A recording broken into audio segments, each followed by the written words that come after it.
Bonjour à tous et à toutes. Aujourd'hui, nous allons voir la suite de la compression et les différentes images. Nous allons un peu travailler sur les différentes manières de comprimer les données. Donc, nous avons vu une chose jusqu'à maintenant, c'est qu'on a des systèmes zip, avec l'arbre de Hoffman qui nous permettent de faire de la compression, et c'est de la compression sans perte. Ça signifie quoi? Ça signifie que si on comprime quelque chose, lorsqu'on le décomprime, on retombe sur nos pattes. On n'a rien perdu. C'est plutôt intéressant parce que si vous comprimez un programme puis que vous le décomprimez après, si vous avez perdu des bits, il ne fonctionnera plus.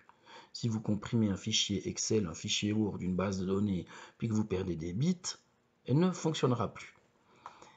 Dans cette compression, on a vu la compression zip avec l'arbre de Hoffman. Il y en a d'autres, par exemple la RLE, qui est utilisée dans des dessins. Imaginons qu'on a un dessin en noir et blanc.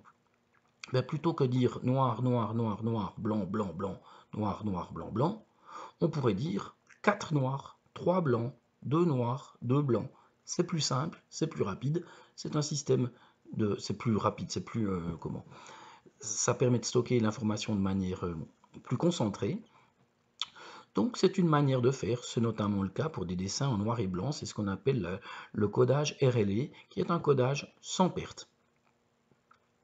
Et en fait, il existe des systèmes de codage avec perte. Les choses sont assez simples. Si vous avez une image, est-ce qu'on peut se permettre de perdre 1 ou 2 pixels sur une image? Est-ce qu'on arrive encore à voir l'image? Oui, bien sûr, ça pose pas de problème. Si on écoute une chanson, s'il manque un tout petit bout dedans, un dixième de seconde, est-ce qu'on pourra ne pas l'écouter? Non. Donc on voit qu'il y a certaines choses où on peut perdre de la compression, on peut perdre des données. Et les personnes qui peuvent perdre des données, les informations sur lesquelles on peut perdre des données, ce sont les images, les vidéos et le son. Le reste, il vaut mieux éviter. Dans notre système de compression LZW, qui sont l'acronyme de L pour Lempel, Z pour Ziv et Welch pour le W. En fait, c'est les gars qui ont inventé le logiciel Zip. Et ce logiciel Zip, en fait, il est utilisé pour les images dites PNG. Ce qui signifie que des images au format PNG, elles ne perdent pas de données. Elles ne perdent pas en qualité. On prend l'image de base depuis l'appareil photo, on le comprime, on le décomprime, on retrouve la même, c'est tout bon.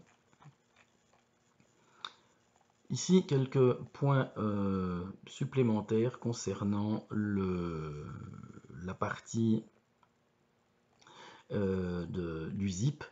On n'est pas obligé de prendre que des lettres. Des fois, on cherche s'il y a des ressemblances. Vous voyez le he, 3 fois, le else. Donc, plutôt que mettre des lettres, on peut mettre des séries de lettres, ce qui permet encore d'améliorer les performances de compression. Mais, chers amis, il convient maintenant de parler d'image, puisqu'on va parler de compression avec perte. Il faut un peu comprendre ce qui se passe, ce qui est sous-jacent là-dessous. Donc, premièrement, les images, qu'est-ce que c'est? Une image sont des petits points qui sont dessinés. Tac, tac, tac. Là, on les voit, hein, ce sont les pixels. C'est ce qu'on appelle une image matricielle. Celle-ci, elle est dessinée point par point. Et puis, il y a les images vectorielles. C'est les images qui sont calculées. Je vais prendre un exemple de vectoriel. Regardons. On va prendre un fichier Word.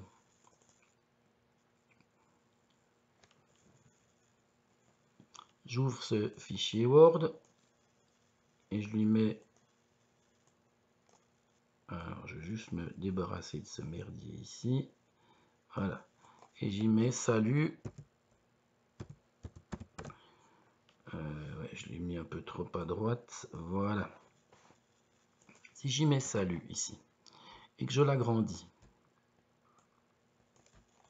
j'agrandis, j'agrandis, j'agrandis, j'agrandis encore, j'agrandis toujours. Je vais au max de ce que je peux agrandir, j'y suis. On voit que c'est parfaitement nickel. Il y a marqué salut, sans problème. On a une police vectorielle.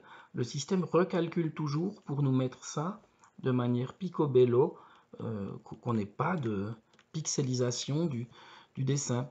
Si maintenant je reviens en arrière et je tape mon salut ici et je vais faire une capture d'écran.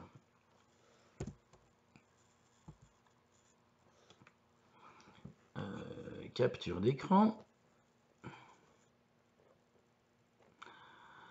Ok, nouveau. Voilà. J'ai copié ça. Et je vais le mettre dans un logiciel de dessin. Alors, logiciel de dessin Paint.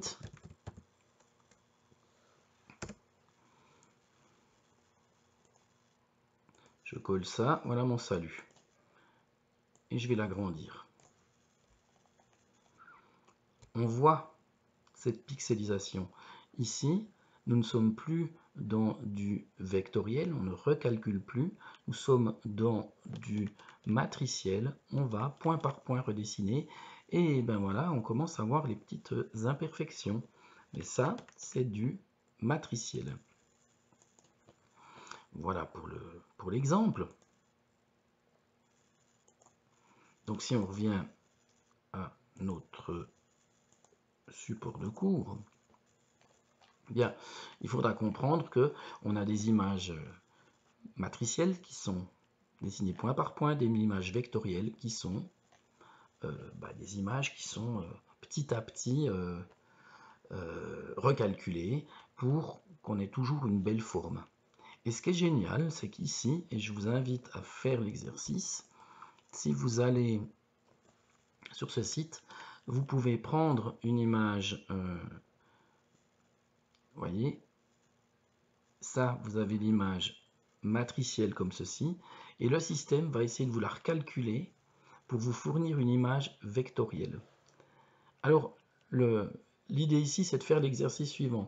Vous prenez, vous prenez en photo avec votre smartphone, vous transférez votre photo sur ce site et vous vectorialisez. Vous verrez, c'est assez sympa. Et puis, il n'y a rien de bien compliqué. Et en fait, ben, vous aurez une image qui sera de vous-même, qui sera complètement calculée. Alors, c'est différent qu'une image traditionnelle, hein, puisque ici, on voit bien qu'on a des pixels de toutes les couleurs, etc. Là, il va uniformiser les couleurs, il va calculer des courbes, des images géométriques pour vous vectorialiser. Je ne sais pas si ça se dit vectorialiser, peu importe. Ensuite, chers amis, il faut comprendre que dans la représentation des couleurs, comment ça fonctionne? Eh bien, ça fonctionne comme ceci. Donc, je vais de nouveau reprendre mon Paint. Et ici, je vais faire un fichier, un nouveau, ne pas enregistrer, fichier, un petit nouveau, et puis, vous voyez, ici, j'ai un tout petit dessin dans le coin, mais alors je vais l'agrandir, hein, voilà. Et, en fait,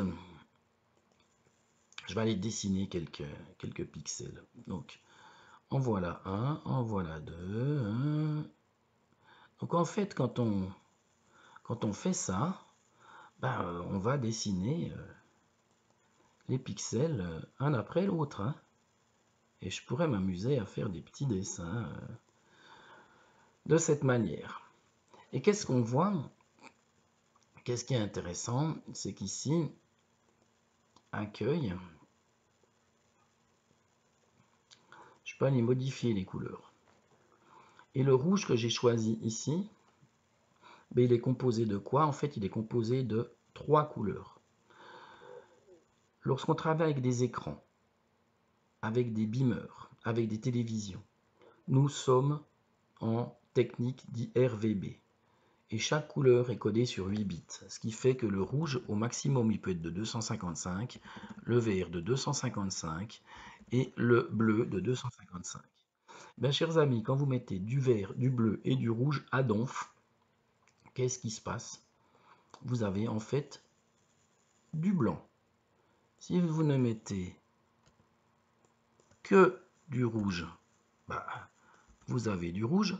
Si vous mettez du rouge et du vert, vous avez du jaune. Si vous mettez du vert et du bleu, vous avez du cyan. Et si vous mettez du bleu et du rouge, vous aurez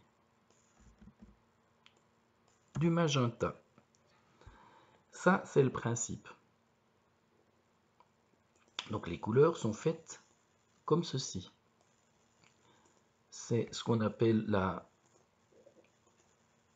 le système additif. Je ne veux pas enregistrer ça, nom de bleu, ne pas enregistrer. Et je vous invite à aller sur ce site ici.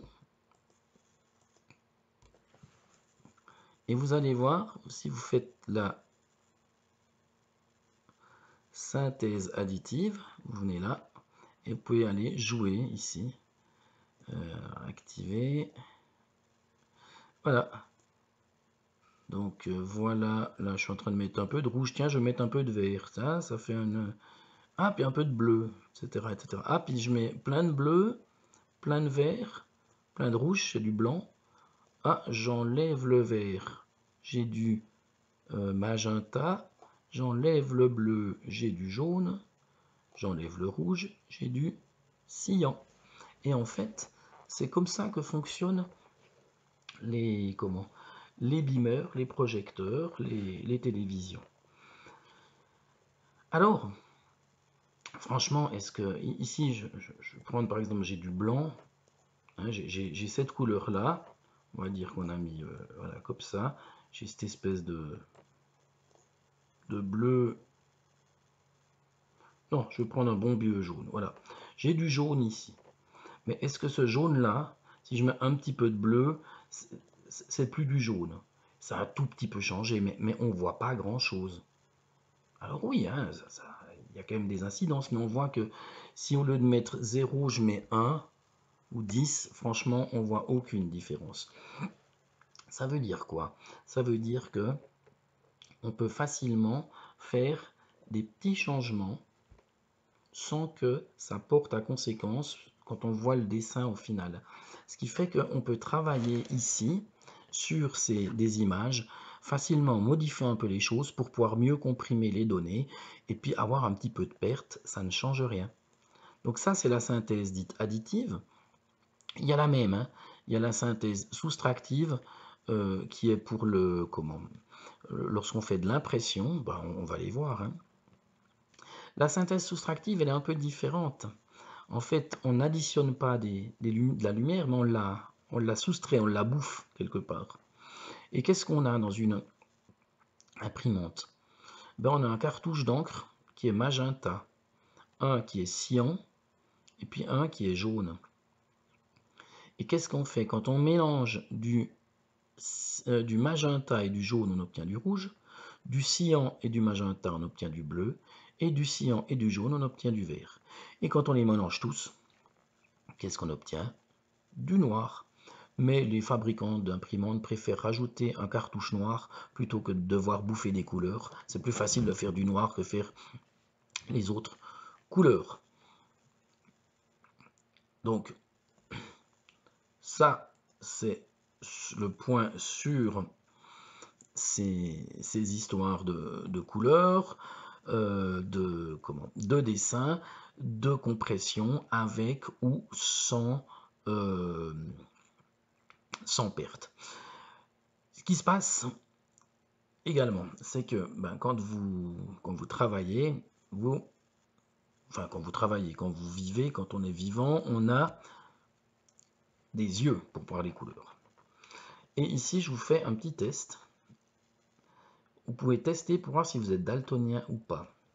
Ce test va vous dire si vous êtes daltonien. Alors idéalement, il faudrait faire en fermant un œil, puis ensuite en fermant l'autre, parce qu'on peut être daltonien d'un œil, puis pas de l'autre. Je m'explique. Si vous venez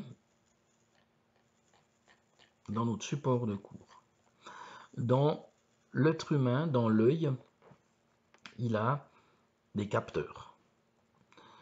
Il a vraiment des capteurs biologiques qui sont capables de voir les couleurs. Puis il en a un pour voir le bleu, un pour plutôt voir les verts, puis un pour plutôt voir les rouges. Mais le capteur bleu, il arrive à voir un petit peu de vert, puis un petit peu de rouge. Le rouge, il arrive à voir du vert, puis un petit peu de bleu. Puis le vert, il arrive à avoir un petit peu de bleu, un petit peu de rouge. Et c'est le mélange de ces trois capteurs qui font qu'on va percevoir bien ou pas bien les couleurs. Mais si dans votre œil, un de ces capteurs est fichu, vous ne voyez plus une couleur, ou moins bien une couleur. C'est ça, le daltonisme. Et ce petit test va vous permettre de voir cela. J'ai également mis en place ici une vidéo, enfin c'est pas moi qui l'ai mis en place, c'est pas sorcier, sur les couleurs. En fait, c'est 2 vidéos sur les couleurs que je vous demande également d'aller regarder, d'aller voir ce que c'est, où vous aurez des informations sur comment ça fonctionne avec ces couleurs.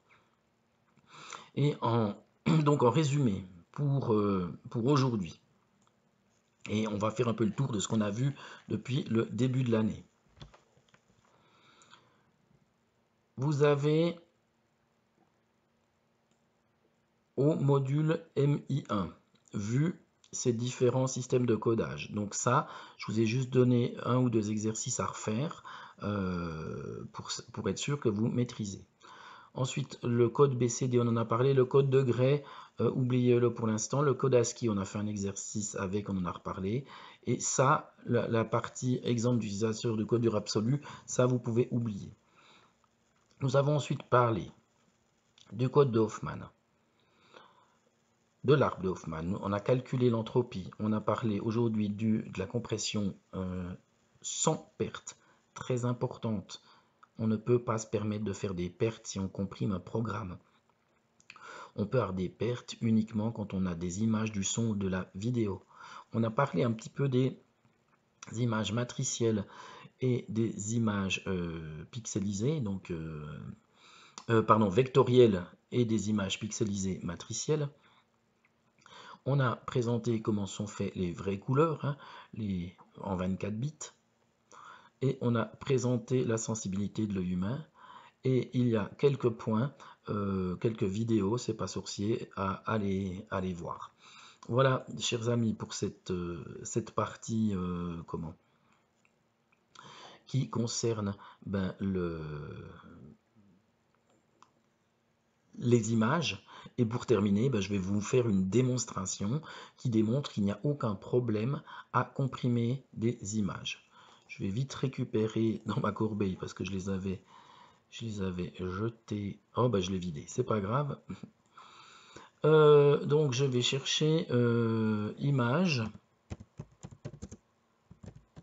haute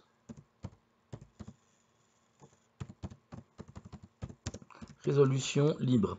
Je vais chercher une image quelconque.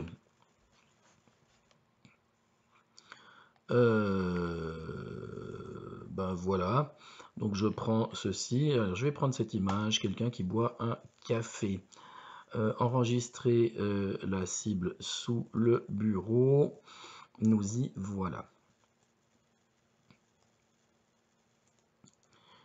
Donc j'ai mon image ici. Regardons mon image, propriété de l'image. Elle fait 3,46 mégas. Je vais l'ouvrir avec voilà GIMP. Je crois que vous l'avez installé sur votre PC. Je vais l'ouvrir avec GIMP.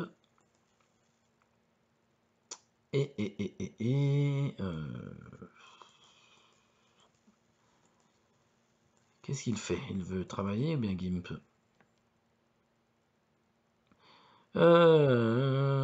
Puis alors, bah, c'est très bien.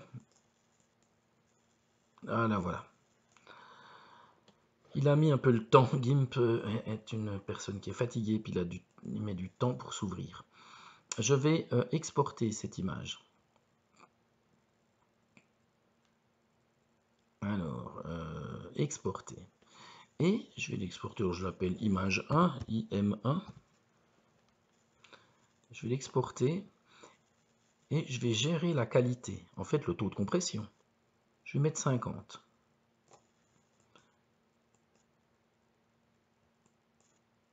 Exporter. Quand il veut. Voilà. Et ensuite, je vais donc reprendre. Il faut toujours recommencer avec l'image de base. Hein. Donc ouvrir. Je vais reprendre mon image de base. Et je vais la mettre, l'exporter en... Exporter, il est où? Le voilà. Donc en image 2.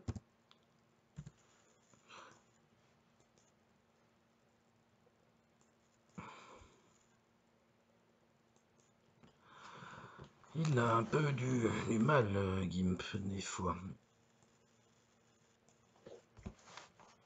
Allez, allez.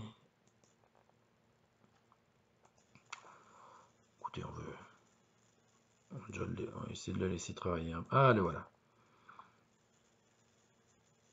Et puis je mets une qualité à 20.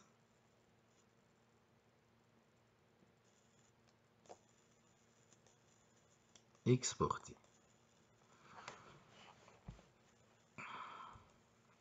Voilà. Ben regardez. Regardons l'image de base. La voilà. Image de bonne qualité, extra. Elle fait 3,6 gigas. 3,4 gigas, pardon. Regardons l'image à 50%. Franchement, qualité, rien à dire. Elle fait 600 kilos. Ah tiens, on a quand même 80% de taux de compression. Puis celle-ci, 300 kg. Là, on a 90% de taux de compression. Et si on l'ouvre, franchement, elle est encore pas trop mal. On va pousser le bouchon un peu plus loin. Fichier ouvrir. J'ouvre ceci. Fichier exporter. Et là, je vais lui mettre un taux de compression malheureux atomique.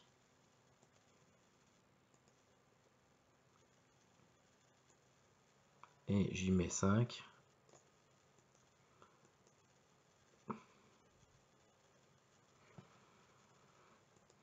Voilà.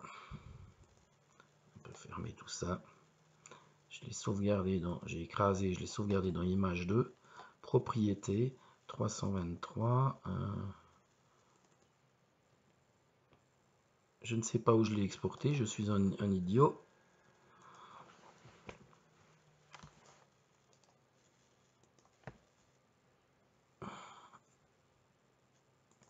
Ah, je l'ai exporté ici.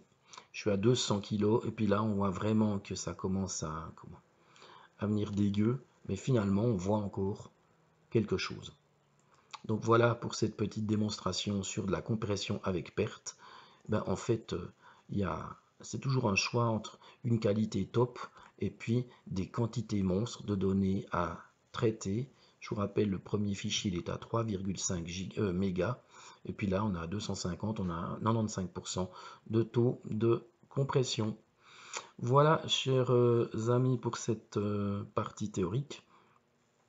J'en ai terminé pour aujourd'hui. Je suis naturellement disponible pendant les heures de cours pour répondre directement sur Teams. Je vous souhaite une bonne journée. Faites ces exercices, faites ces petites manipulations. Allez voir les vidéos relatives à ces problématiques de couleurs. Et puis moi, je vous ferai un petit questionnaire de répétition là-dessus. Bonne journée!